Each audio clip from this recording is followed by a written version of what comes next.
Hey and welcome to Neverwinter with Aragon. In this video I'd like to go over the best mounts which you should have on the Mythic rarity, and thus which mounts you should actually upgrade to Mythic. Well, to start things off, it can be very dependent on which build and which mounts you already have. Here I'm gonna go over basically all of the mounts which I deem worthy to upgrade all the way to Mythic, giving you their specific bonuses. Now, it can overly depend on what role you are. For example, I am currently a tank here, and I would have a specific setup in my stable here of the insignia bonuses that I want for my tank, and thus I would need the specific mounts to give me those insignia bonuses. And on top of that, in our current tab, you can see the setup here with the mount combat power being Ferocious Roar and the mount equip power being Stalwart for the extra HP. And thus for you guys it can be overly different if you're playing a different role. For example, when I jump over to my healing build here, you can see my mount setup is a little different with entirely different insignia bonuses. And on top of that, in my current tab, yes, I'm still using the Ferocious Roar, but now I'm using the Runic Aura. And jumping over onto my DPS character, you can see again I'm using a whole different setup of mounts, and yes, I do have 10 of them on Mythic, giving me that 100% bolster. And again, here is DPS. You probably are wanting that dominant force, 15,000 power, and then let's say like a tunnel vision or the giant toad's tongue slash, giving you that 3,000 magnitude.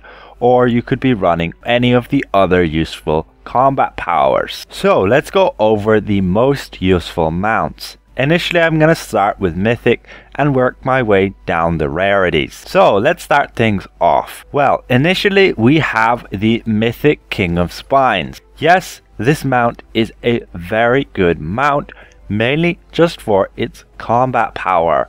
It is Mythic straight off the bat, so that will fill one of your slots there, giving you that 10% bolster. If we look at the combat power here, the reason it is so good is because it makes your target take 15% increased damage, and this will be for that 10 seconds.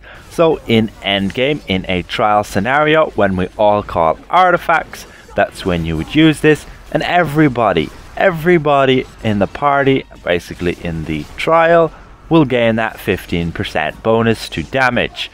And this is not the only one you'll be stacking. So therefore this Mythic King Spines is a very useful mount to get, and it's already on that Mythic rarity. And looking on the auction house here, you can see it's actually a fairly relatively cheap price, all things considered, it being already Mythic. So this would be my number one mount that you should get if you're trying to get that bolster to 100%. So our next mount, the Armored Boulette. Now the reason I suggest this one is again for the mount combat power. Now, albeit this mount combat power, yes, is actually best for tanks, not so much for DPS. It is also pretty good for healers. And the reason for this is its ability to reduce a target's outgoing damage by that total of 15%, thus giving your entire group, everybody who's engaged with that boss, that effective damage resistance where they'll take less damage. For example, in Zariel, where you have the white noise, it is crucial that you reduce that amount of damage or people will just die. And the reason I will also say this is a very good for tank is because it has that magnitude damage, 800 when you have that 100% bolster. This magnitude will help you keep that aggro just a little bit better. Moving on to our next mount, we have the Armored Griffin. The Armored Griffin is another really good one, similar to the Armored Boulette, because of its combat power, reducing a target's outgoing damage by 15%. Now these will stack up, right? So you can use the Boulette for 15%, and then you can use the Griffin for another 15%, giving you an effective value of 30% reduction to the boss's outgoing damage, and thus giving your party a whole lot more survivability. Now, this combat power is most useful for healers, as it will increase your wisdom score by 3, giving you that little bit more outgoing healing for that 10 seconds in that duration. Generally, you'll be trying to heal as much as you can in between the phases of those damage bursts, especially in Zariel when you get multiple of those white noises back to back. So yes, this Griffin would be another one that I would recommend getting to Mythic. Moving on, we have the Swarm. Now, the Swarm is a very good combat power. Again, its equip power isn't too great, like all the other ones I have mentioned, but it's mainly for the combat power. Now, the great thing about this combat power is if you use it, it's very good for a DPS, since it will increase your outgoing damage by 15%. On top of this, you'll also increase the amount of damage that the target takes by 15%, meaning everybody in the group will gain that 15% extra damage against that target for that 10 seconds, and thus this extra 15% will stack up with your King of Spines 15%. On top of this, the Swarm will also reduce the target's outgoing damage by 15%, making this mount all around pretty much the best combat power that there is for party buffing and debuffing, essentially giving your party 15% more survivability and 15% more extra damage. Moving on, we have another T-Rex, the Commander Tyrannosaur. Basically, it has the pretty similar mount combat power as the King of Spines does, basically increasing the incoming damage of a target by 15%. And yes, at this point in time, it does stack with the Mythic King of Spines. Thus, totaling up, you could get 15% from this T-Rex, 15% from the Mythic King of Spines, and another 15% from the Swarm, thus giving you a total effectiveness of 45%.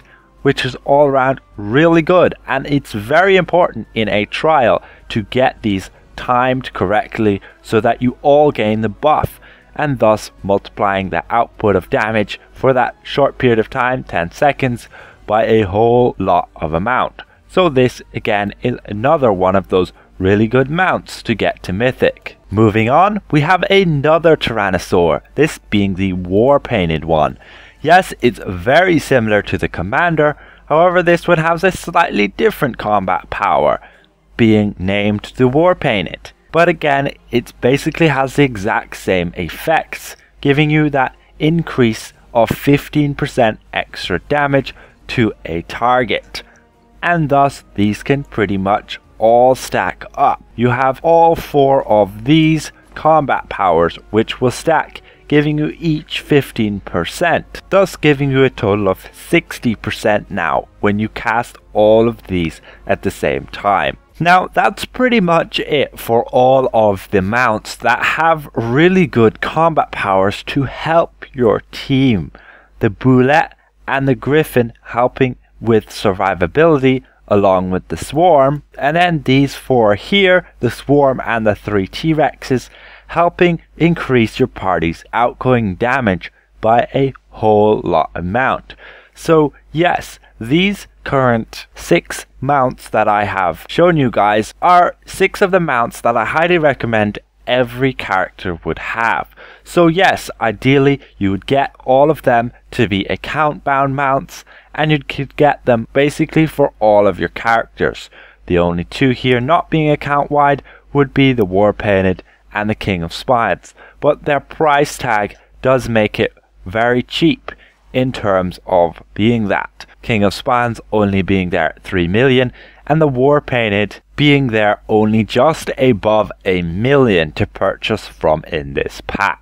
Along with that, you could also get the Commander, but keep in mind these are not account wide. As for the other mounts, yes, their prices can be relatively steep, but I am here to tell you guys which mounts are the best to have upgraded to Mythic, and these 6 are definitely at this current point in time the best to have on Mythic for those combat powers. Now, unfortunately, all of these mounts have pretty terrible mount equip powers. For a tank, as I am currently set up here, in my equip power, I'm running with Stalwart, and yes, as a tank, this is definitely what you want to be going for. However, for the other roles, for a DPS, you generally want to be running with Dominant Force, giving you that 15,000 extra power. And now for a healer, I highly recommend running with your Runic Aura. However, it can be relatively expensive to obtain. If you can't obtain your Runic Aura, or you already have a decent Dominant Force, then just stick with that. The extra power will help with your outgoing healing, making you that bit more powerful and helpful to your team. However, in order to obtain this Runic Aura, you will have to either purchase the Manticore or the Snow-Cladded Manticore. You can see when we inspect them, yes, they do have the Runic Aura equip power. Now, you could also purchase the legendary version here, the account one there being relatively expensive, but then you would get it on all of your characters. Now, in order to obtain the Stalwart for a tank, there are definitely multiple of different mounts that you can obtain to gain it. Now, in my opinion, the cheapest option is probably to obtain the epic version of the Triceratops and upgrade it all the way to Mythic to obtain that 60,000 extra HP. You could obtain the trained Grizzly being on blue rarity, however you would have to spend another 50 tokens to get that all the way to epic first, and through this method here you can probably obtain it cheaper, as the trained Grizzly is already on 200,000. But if you can obtain those mount tokens for cheaper than 10,000, then yes, get the trained Grizzly. It'll cost you 50 tokens to upgrade it to epic, and then so on from there. Now for you guys who want Dominant Force for your DPS characters, giving you that extra power, well, there are a whole lot of different mounts which you can obtain to give you that power. You probably ideally want to get an epic one that is relatively cheap and that you can upgrade then all the way to Mythic to give you that 15,000 power. Now, looking at the auction house right now, I would highly recommend to get the Gilded Giant Spider. Now, the reason for this, as a DPS, you want this Dominant Force to give you that 15,000 power, but you also want the Tunnel Vision to give you that 3,000 magnitude. Now, when you fully upgrade this Gilded Giant Spider to Mythic and you have 100% Bolster, this magnitude on the Tunnel Vision will be 3,000, and that's higher than anybody's character's powers, even dailies, and you get this every 60 seconds no matter what. It's not like a daily power where it's dependent on how long you're in combat and what you're doing. And then for the equip power, you'll also have that on 15,000 once your bolster is 100% and your mount is actually on Mythic. So for DPS, the Gilded Giant Spider at its current price in the auction house of there only 300,000, I would highly recommend purchasing this. Now for like a healer and you just want the Dominant Force just for healing, then, well, there's so many different options that it's very hard to know which one would be the best. Ideally, you would get one that's relatively cheap in terms of its price cost to how much tokens you have to spend on it to upgrade it, whether it's on like a blue, purple, or legendary rarity, depending on how cheap you can get it for. So you just need to do your math there. That's all I can really tell you. As for getting the right mounts for the right insignia bonuses, well, if you do have a bunch of legendary mounts, then they're gonna have so many different like universal slots that it won't really matter. However, one thing I recommend, if you're playing relatively free to play and you don't have the Astral Diamonds to invest in purchasing lots of legendary mounts, etc., then I recommend taking things slow and just freely grinding out those tokens, seeing what mounts you have, and if they're worth it to upgrade to legendary. Let's say they have those nice mount combat powers or they have the nice equip bonuses, let's say you want HP or you want power, etc., then get them upgraded. and just do it slowly. For example, in the trade bar store here, you can purchase your mount upgrade tokens. Trade bars you can freely obtain from now premium loot drops. You can also obtain them from opening lockboxes, which I don't recommend. And you can also just freely obtain the mount tokens from chests themselves. And there are other few places as well. Now, is it actually worth upgrading mounts to mythic, etc.? Well, in my opinion, unless you're in endgame, no. In endgame, this combined rating you get from the equip power is really helpful for capping your stats and getting the required stats you need. And on top of that, in endgame, these combat powers are really important.